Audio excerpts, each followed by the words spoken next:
That stomach growling? It's not just hunger. It's your body calling for attention.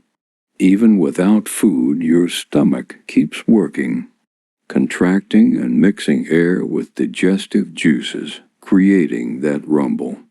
Deep inside, muscle waves keep moving, pushing gases and fluids around.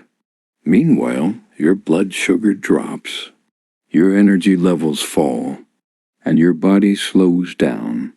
You start to feel weak, tired, unfocused. This isn't just discomfort. It's your body asking for fuel.